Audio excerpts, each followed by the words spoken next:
তো বন্ধুরা আজকে আমি যেই টিপসটা নিয়ে আমি আলোচনা করব এটা প্রত্যেকেরই কাজে লাগবে। আমরা নতুন পুরাতন যারা প্রত্যেকে আমরা ফেসবুকে কাজ করি, যারা প্রত্যেকে আমরা কন্টেন্ট ক্রিয়েটর, তো প্রত্যেকের একটা গুরুত্বপূর্ণ নোটিফিকেশন আপডেট এসেছে যেটা প্রত্যেকেরই জানা উচিত। তো এইজন্য আজকে আমি ভিডিওটা করেছি আর আমি আপনাদেরকে প্রমাণ সহ সেটা দেখিয়ে দিব। তো এখানে দেখতে পাচ্ছেন ফেসবুক ফর ক্রিয়েটার্স। তো এখানে গেলে আপনারা এই লিঙ্কে ক্লিক করলে আপনাদের আপডেটটা চলে আসবে যে 2025 সালে কন্টেন্ট ক্রিয়েটারদের কী নিয়ম মানতে হবে। ফেসবুকের কাজ করতে হলে এই নিয়মগুলো একদম আবশ্যিক, মানা একদম জরুরি, না হলে কিন্তু হবে না। তো এই যে দেখতে পাচ্ছেন 12 ফেব্রুয়ারি 2025। তো নিচে স্ক্রল করলে এখানে দেখতে পাবেন আপনারা অনেকগুলো ইংলিশ আছে। তো আমি পুরো মানে সম্পূর্ণটা আমি পড়ছি না। তো আপনারা যদি চান তো পুরো ইংলিশটা ভালোভাবে পড়ে আপনারা বুঝতে পারেন ভালো করে। তো যেগুলো মেন পয়েন্ট আমি সেগুলোই শুধু আপনাদেরকে বলে দেওয়ার চেষ্টা করছি, যাতে সেটা কম টাইমের মধ্যে আমি পুরো ভিডিওটা আমি কমপ্লিট করতে পারি। এই জন্য আমি মেন পয়েন্টগুলোই বলছি। বাদবাকি যত ইংলিশগুলো আছে আপনারা কিন্তু ভালোভাবে পড়ে নেবেন। আর এটাতে আসতে গেলে আপনাদের ফেসবুকে সার্চ করতে হবে, ফেসবুক লিখে সার্চ করতে হবে, তাহলে পেয়ে যাবেন। তাহলে কিন্তু আপনারা ফেসবুকের নতুন ডেইলি আপডেটগুলো যেগুলো আসে সেগুলো এখান থেকে কিন্তু পাওয়া যায়। তো আপনারাও এই পেজে জয়েন হয়ে যাবেন। তো চলুন বন্ধুরা, প্রথম যে 1 নম্বর সেটআপটা আছে, সেটআপ ইওর ফেসবুক প্রোফাইল। তো এখানে আপনারা দেখতেই পাচ্ছেন আমি মেন পয়েন্টগুলো পড়ে নিচ্ছি, আপনাদেরকে শুনিয়ে দিচ্ছি। তো এখানে বলেছে how to turn on professional mood. তো একবার প্রফেশনাল মুড অন করলে কিন্তু পরবর্তীতে আর অফ হবে না, এটা আমরা প্রত্যেকেই জানি। তো প্রোফাইলে আমরা যখন কাজ করি তখন কিন্তু আমাদের পুরোটা আমি বাংলাতেই বলে দিচ্ছি মানেটা। তো প্রফেশনাল মুড নিয়ে অন করে যখন আমরা কাজ করছি তখন এই যে এখানে বলে দিয়েছে for more information see professional mode or a page. প্রোফাইলে প্রফেশনাল মুডটাকে অন করে সেখান থেকে আপনারা কিন্তু পেজ ওপেন করতে পারবেন বা পেজে কাজ করতে পারবেন। তো এখানে একটা গেল।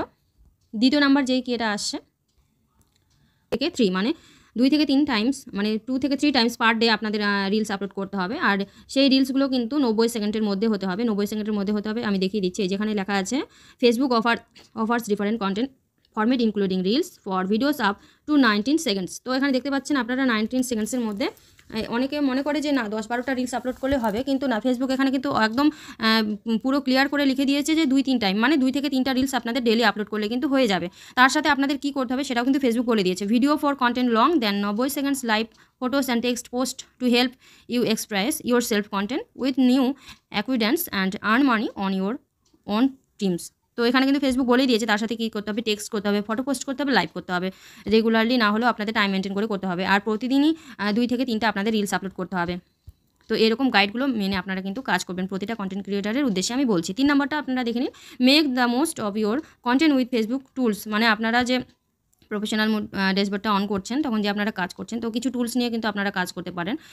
কিছু টুলস পাবেন এই যখন আপনারা আর্ন করতে পারবেন, সেই টুলসের মাধ্যমে কিন্তু আপনারা আর্ন করতে পারবেন। এই যে এখানে লেখাই আছে, এই যে engagement and videos views to get insight into how your content is performing, monetization eligibility and earnings। তো আপনারা কিছু টুলসের মাধ্যমে কিন্তু অর্থ উপার্জন করতে পারবেন এই ফেসবুক থেকে কাজ করে। তো 4 নম্বর যেটা আছে গ্রো ইউর অ্যাকুইডেন্স। তো কিভাবে আপনারা গ্রো করতে পারবেন এই প্ল্যাটফর্মে, তো সেটাও এখানে দেওয়া আছে যে ফেসবুক গ্রুপে কিভাবে পোস্ট করতে হবে বা গ্রুপে কিভাবে শেয়ার করতে হবে। তো সব কিছু ডিসকাশন। তো লাস্ট পয়েন্ট যেটা আপনাদের মেন পয়েন্ট বলে দিয়েছে এখানে, যে এই যে 6 নম্বরটা দেখতে পাচ্ছেন টার্ন অন টু ফ্যাক্টরস। এটা পুরোটা পড়ে নেবেন আপনারা ইংলিশটা, তাহলে বুঝতে পারবেন যে নিজের কোনো রকম আপনারা বায়োডাটা বা কোনো কিছু আপনারা কোনো জায়গায় শেয়ার করতে পারবেন না। তো এই সব কিছু কিন্তু মানতে হবে অবশ্যই। কমিউনিটি স্ট্যান্ডার্ডসে যে রিভিউ আর কমিউনিটি স্ট্যান্ডার্ডস, এগুলো অনেকগুলো ইংলিশে লিখে দেওয়া আছে। তো এগুলো আপনারা পুরোটা পড়বেন তাহলে বুঝতে পারবেন। তো আর আমি কী করলাম না, লং করলাম না ভিডিওটা। তো আরও বিস্তারিত জানতে গেলে কিন্তু আরও পুরোটা পড়তে হবে, তাহলে বুঝতে পারবেন যে কী গাইডলাইন মেনে কন্টেন্ট ক্রিয়েটারদের কাজ করতে হবে। তো আজকের মধ্যে এখানে কমপ্লিট করলাম বন্ধুরা। যদি ফেসবুক থেকে দেখে থাকেন তাহলে অবশ্যই ফলো করে রাখবেন, আর যদি ইউটিউব থেকে দেখে থাকেন তাহলে অবশ্যই সাবস্ক্রাইব করবেন। আর যদি ভালো লেগে থাকে ভিডিওটা তাহলে অবশ্যই বন্ধুদের পাশে ছড়িয়ে দেবেন, শেয়ার করবেন। তো আজকের মধ্যে এখানে কমপ্লিট করলাম, ধন্যবাদ।